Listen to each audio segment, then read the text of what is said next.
Hello, একটা interesting problem আমি আপনাদের প্রসেসের সময় এই পার্টিকুলার প্রবলেমটা নিয়ে আমি কথা বলিনি, although I hinted at it, but কথা বলিনি যে লুপের মধ্যেও ফোর্ক কাজ করলে বা how how does it work, যে আমি লুপের মধ্যে ফোর্ক করতেছি, বিকজ ইট সিমস এটা একটু কনফিউশন ক্রিয়েট করছে অনেকের মধ্যে। সো আমি জাস্ট এটার একটা বেসিক আইডিয়া দিই আপনাদের। So if you see the code, just একটা লুপ চলছে, ফর লুপ চলছে, জিরো থেকে লেস দেন, মিনিং তিনবার চলছে, জিরোর জন্য একবার, ওয়ান এবং টু, অ্যান্ড ফোর্ক কল হয়েছে। সো লজিক্যালি স্পিকিং বেসিক্যালি তিনটা ফোর্ক কল হওয়ার মতোই, মানে লুপে তিনবার ফোর্ক কল করা আর নিচে নিচে তিনটা ফোর্ক কল করা কিন্তু কাইন্ড অফ সেম। কিন্তু সমস্যা হচ্ছে যে প্রত্যেকবার যখন আপনি ফোর্ক কল করেন, আমাদের আইডিয়াটা ছিল হচ্ছে ফোর্ক কল করার পর ও যেই পয়েন্টে ফোর্ক হয় তারপরের লাইন থেকে চাইল্ড প্রসেস রান করা শুরু করে। So it it kind of looks like this, যে ফোর্ক কল করার পর ওর নিচের লাইন থেকে তার চাইল্ড প্রসেস রান করবে। বাট দেখেন, এই এই আমি যদি সি ল্যাঙ্গুয়েজের কথা বলি, এই ফোর্কের পর তো কোনো লাইন নেই, তাহলে তার নিচের লাইন এক্সিকিউট মিনিং কি, সে কি লুপের বাইরে চলে যাবে? এই কোয়েশ্চেনটা চলেন আমরা একটা অ্যান্সার করি। সো ফার্স্ট অফ অল আপনাকে বুঝতে হবে যে অলদো এখানে আপনার লুপটা এখানে লেখা অ্যান্ড এখানে ফোর্ক কল হয়েছে এবং তার নিচে লাইন নেই, বাট এসেনশিয়ালি আপনি যদি এটাকে অ্যাসেম্বলি ল্যাঙ্গুয়েজে কনভার্ট করেন, কোডটা কিন্তু দেখতে এরকম থাকে না। কোডটা কাইন্ড অফ এমন থাকে, আমি রেজিস্টারের নামটাম দিয়ে আপনাদেরকে বললাম না, বিকজ আপনারা এটা সামনের কোর্সগুলোতে পড়বেন। So it almost looks like this, যে একটা রেজিস্টারের মধ্যে জিরো থাকে এবং ও হচ্ছে কম্পেয়ার করে এই রেজিস্টারের সাথে তিনকে, এবং যদি এখান থেকে সে ফলস পায় তাহলে ও, লেটস সে এখানে একটা টেক্সট সেগমেন্ট থাকে যেটা হচ্ছে লুপের বাইরের কাজ করে। সো যদি নাম দিই এক্স, ও হচ্ছে jump to x. So x code সেগমেন্টটাই জাম্প করে। এখানে আমি খুবই অ্যাবস্ট্রাক্ট লেভেল আইডিয়া দিচ্ছি। আর না হলে কি করে, ও এখানে আপনার, তার মানে লুপে ঢুকলো, লুপে ঢুকার পর এই সিস্টেম কলটা করে। বেসিক্যালি যে কলটাতে আপনি well, you can say fork call করে। ফোর্ক করার পর ও আই এর ভ্যালুটা ইনক্রিমেন্ট করে, আই প্লাস প্লাস করে, এটাকে inc, if I'm not wrong INC inc I বলে অ্যাসেম্বলি ল্যাঙ্গুয়েজে। এরপরে আপনার এই টেক্সট সেগমেন্টে, এই যে এখানে কম্পেয়ার যেখানে শুরু হয়েছিল, এটাকে যদি আমি ওয়াই টেক্সট সেগমেন্ট বলি, ও জাম্প টু ওয়াই করে। সো এসেনশিয়াল অ্যাসেম্বলি ল্যাঙ্গুয়েজে লুপটা দেখতে এমন, আমি একটু জুম আউট করি, এক লাইনে ধরতেছে না যেহেতু। হ্যাঁ, সো এসেনশিয়ালি দেখতে এমন যে লুপটা অ্যাসেম্বলি ল্যাঙ্গুয়েজে, যে ও এইখান থেকে এতখানিক রান করার পর জাম্প করে আবার ওয়াইয়ে চলে যায় এবং প্রত্যেকবার যে কম্পেয়ার করে, এবং কম্পেয়ারটা শেষ হয়ে যখনই ফলস হয়, তখন ফলস হওয়ার পর সে জাম্প করে হচ্ছে লুপের বাইরে চলে আসে। সো সিস্টেম কল ফোর্কের পর আপনার মনে হইতেছে কোনো লাইন নেই, বাট ফোর্কের পরই কিন্তু ইনক্রিমেন্টটা হয়েছে। সো এখানে যদিও দেখলে মনে হয় ফোর্কের পর কোনো লাইন নেই, কিন্তু that's not entirely true. So আমার আমার এই কথাটা বলার পিছনে রিজনিং কি, রিজন চলেন আমি এটাকে একটু ট্রেসিং করে দেখাই আপনাদেরকে।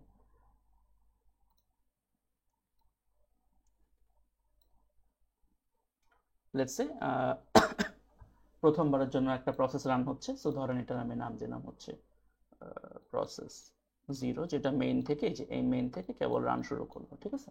করার পর int I equals to zero, আমি ভ্যারিয়েবল, জাস্ট আই ভ্যারিয়েবলটা রেখে ট্র্যাক করেই দেখাই, আই এর ভ্যালু হচ্ছে জিরো।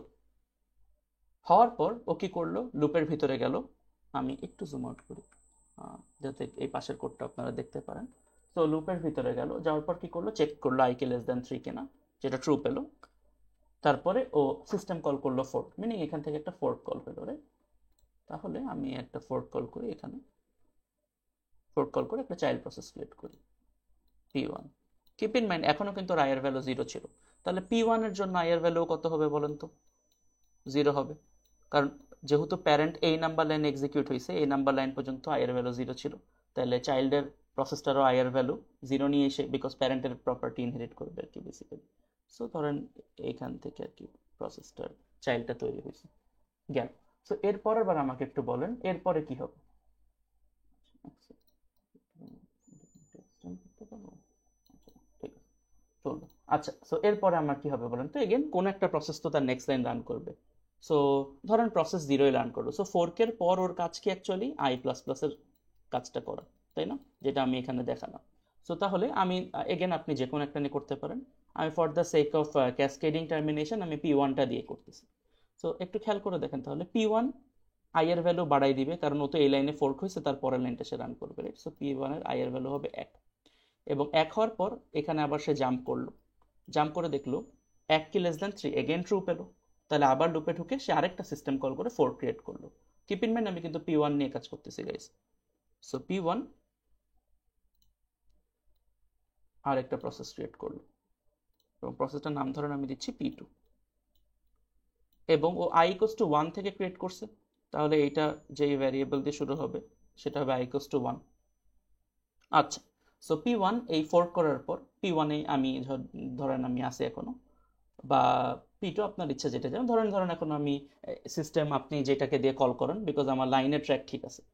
সো লেটস সে আমি আপনার P2 P2 দিয়ে আবার কাজ শুরু করি। সো P2 এই নাম্বার লাইনে সে ক্রিয়েট হয়েছে, তার মানে তার নিচের লাইনটা এক্সিকিউট করলো। So i equals to i plus 1 করে i এর ভ্যালু বেড়ে হলো কত, 2।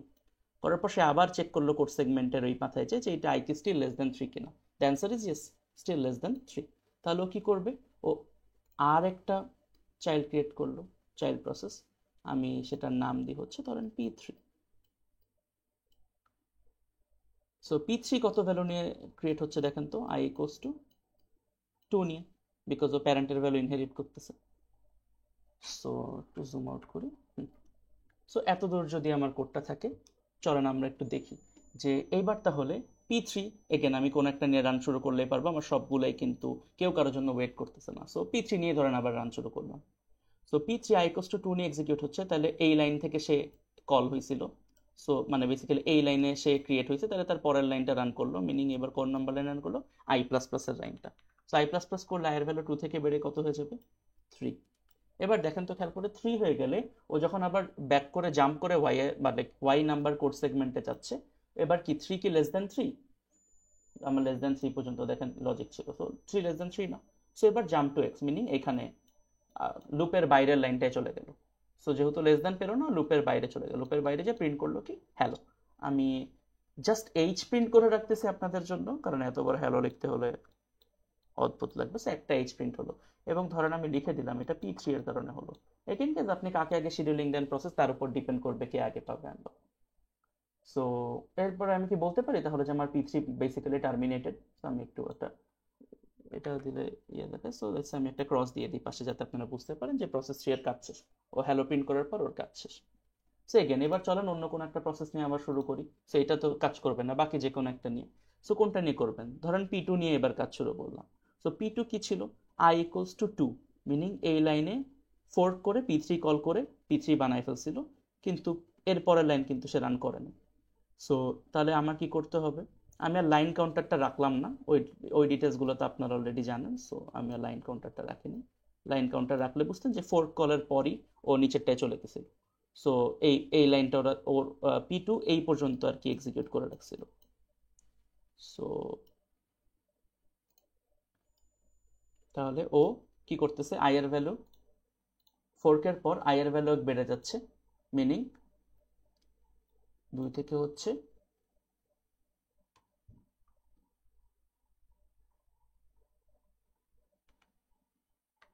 সরি। সো আচ্ছা, সো আমি যখন P2 তে ব্যাক করলাম, P2 এর i এর ভ্যালু ছিল কত, 2। 2 মানে এই ফোর কল করে P3 তে এসেছিল। আসার পর যখন i প্লাস প্লাস হইলো, সো এবার i এর ভ্যালু বেড়ে কত হইলো, 3। 3 হওয়ার পরও যখন জাম্প গেল, দেখেন তো একটু খেয়াল করে, এই যখন জাম্প ব্যাক গেল, জাম্প ব্যাক যে ও কি কিছু আপনার ক্রিয়েট করতে পারবে না, কারণ কি আবার ফোর কল হবে না, বিকজ i এর ভ্যালু বেড়ে 3 হয়ে গেছে। সো এসেনশিয়ালি এই কোডটাও এক্সিকিউশন ডান। সো লাইনের ভ্যালু আর কি পরে এই লাইনের পর জাম্প করার পর এইখানে যাওয়ার পর ও আর কি হ্যালো প্রিন্ট করে দিবে, সিন্স লুপ থেকে বের হয়ে যাবে। সো আরেকটা হ্যালো প্রিন্ট হলো,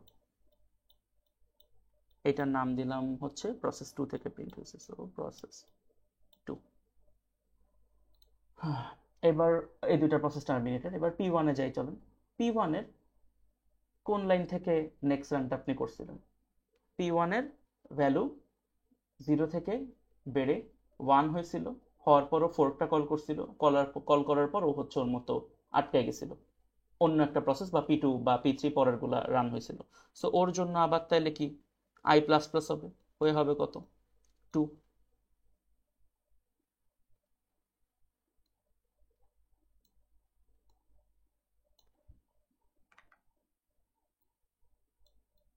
সো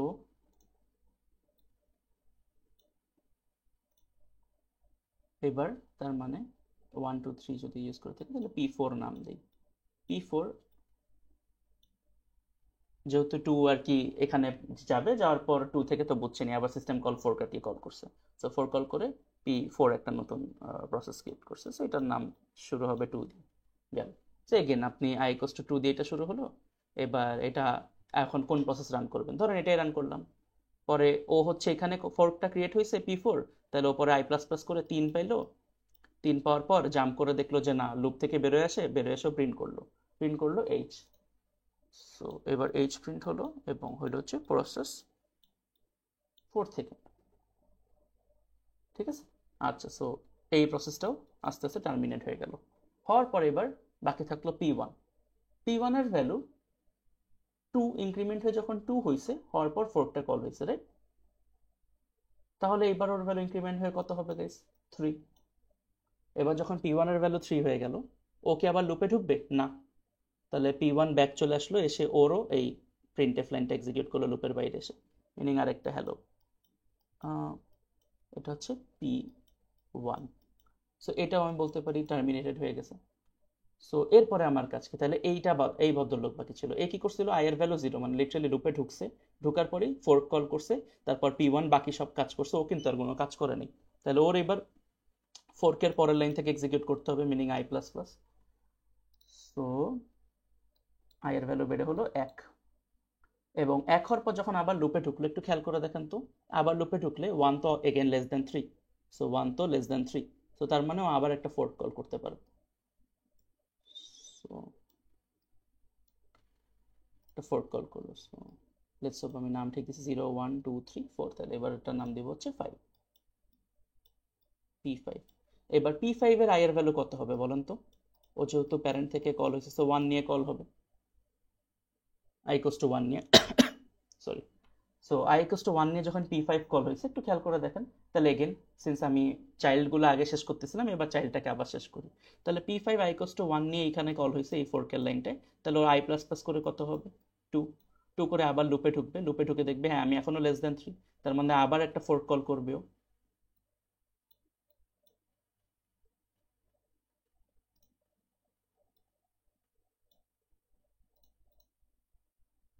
সো ধরেন আমি নাম দিলাম এটা P6, এটা i = 2 নিয়ে কল হবে। সো এবার ওই P6 আবার আমি চাইল্ডে চলে গেলাম, ধরেন চাইল্ডটা আগে রান করতেছি। সো P6টা যখন রান হবে, ও তো ফোর্ক এই লাইনে ক্রিয়েট হয়েছে, তাহলে ওকে ওর পরের লাইনে এটা রান করবে। সো i++ করে কত হলো? 3। 3 করার পর যখন লুপে আবার ব্যাক ঢুকলো, ঢুকে দেখলো যে আমি লেস দেন 3 আর থাকি না, সো লুপ থেকে বেরোয় এসে প্রিন্ট করলো হ্যালো। তাহলে এবার আমি প্রিন্ট করলাম হ্যালো, করলাম কোন প্রসেসের জন্য? প্রসেস 6। অ্যান্ড আমি বলতে পারি যে এইটা টার্মিনেটেড হয়ে গেছে। এবার ব্যাক চলেন P5 এ। P5 কোন লাইন থেকে ফোর্ক কল করে পরের P6 এ চলে গেছিল? এতদূর P5 এর রান হয়েছিল, ও ফোর্ক কল করার পর আর নেক্সট কোনো লাইন পায়নি, CPU 8 P6 রান করা শুরু করছে। তাহলে ওর ভ্যালু i++ হয়ে হবে কত? 3। হওয়ার পর যখন আবার সে লুপে ঢুকবে, লুপে ঢুকে দেখবে এগেন 3 তো লেস দেন 3 না, তাহলে ও লুপ থেকে বেরোয় যাবে, বেরোয় যে কি করবে? এক্স, মানে এক্স নাম্বার আপনার কোড সেগমেন্ট, মিনিং এখানে চলে যাবে, যে সে কি করবে? আবার হ্যালো প্রিন্ট করবে। সো হ্যালো প্রিন্ট করলাম। এবার কোন প্রসেসের জন্য করলাম? P5। গাইজ এই প্রসেসের নাম্বারগুলো কিন্তু ভ্যারি করবে আপনি কাকে আগে শিডিউলিং দেন তার উপর। সো এটাও টার্মিনেটেড হয়ে গেল। তাহলে আবার আমি ব্যাক আসলাম প্যারেন্টে। প্যারেন্ট কিন্তু দেখেন এখন ও কি, ওর এই ফোর্ক নাম্বার, এই ফোর্ক এই লাইনটা এক্সিকিউট করার পরই আবার P5 এই সব চাইল্ড ক্রিয়েট করে এগুলাই চলে গেছিলাম। তাহলে এবার ওর i++টা রান করবে। i++ রান করলে কত হবে বলেন? 2 হবে। তো 2 হইলে কি, এটা আবার লুপে ঢুকবে, লুপে ঢুকলে 2 কি লেস দেন 3? ট্রু হবে, তাহলে আবার ফোর্ক কল ক্রিয়েট করবে। সো এটা কই দেখাই? আচ্ছা, সো একটু হিজিবিজি হয়ে যাচ্ছে, সরি। ধরেন আমি একটু লঙ্গার একটা রাউট দিয়ে দেখাই। সো আবার যখন ফোর্ক কল করবে, তো এটার নাম কি হবে? আমি কত নাম্বার ইউজ P6, তো নেক্সট আর নাম দিলাম ধরেন P7, এবং P7 i = 2 number variable, but i = 2 iteration নিয়ে শুরু হবে। সো এবার ধরেন এগেন আমি চাইল্ডটাকে আগে শেষ করার ট্রাই করি। সো i = যদি 2 হয়, তাহলে ওর নিচের লাইনটা এক্সিকিউট করবে, যেহেতু 4K ক্রিয়েট হয়েছে এই লাইনে, তার নিচেরটা i++ করে হয়ে যাবে 3। 3 হওয়ার পর ও লুপে ঢুকে দেখবে এগেন 3 লেস দেন 3 না, তাহলে ও বাইরে এসে প্রিন্ট করবে এটা হ্যালো। সো এবার হ্যালো প্রিন্ট হলো ফর দ্য প্রসেস 7। এরপরে আমি বলতে পারি এটাও টার্মিনেটেড। এইবার প্যারেন্টের মধ্যে গেলাম, আবার প্যারেন্ট কোন লাইন থেকে এই কলটা করছিল, 4 থেকে, তাহলে প্যারেন্টও তার আই প্লাস প্লাস কল করবে, মিনিং এবার 3 হবে। হওয়ার পর প্যারেন্ট নিজেও লুপ থেকে বেরো আসবে, বা পি জিরোটা নিজেও লুপ থেকে বেরো এসে হ্যালো প্রিন্ট করবে। So আমি নাম দিলাম পি জিরো। সো খেয়াল করে দেখেন তো কয়টা হ্যালো প্রিন্ট হচ্ছে, একটা, দুইটা, তিনটা, চারটা, পাঁচটা, ছয়টা, সাতটা, আটটা।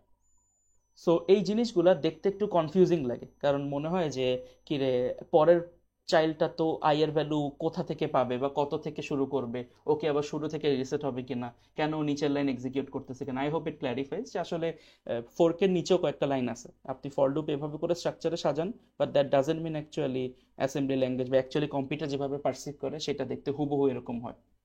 সো শেষমেশ 8টাই প্রিন্ট হচ্ছে। এবং আপনার যদি এটার একটা, এই জিনিসটা যেটা আমি তখন এক্সপ্লেন করলাম, এটা একটা কোডিং এক্সাম্পল বা আপনাদেরকে একটু রান করে যদি দেখাই, এই যে যদি খেয়াল করেন আমি সেম যেই কোডটার স্নিপেট দিছি, এই কোডটা আর কি আমার আমার আমার কোড কোড এডিটর থেকে স্নিপেটস দেওয়া।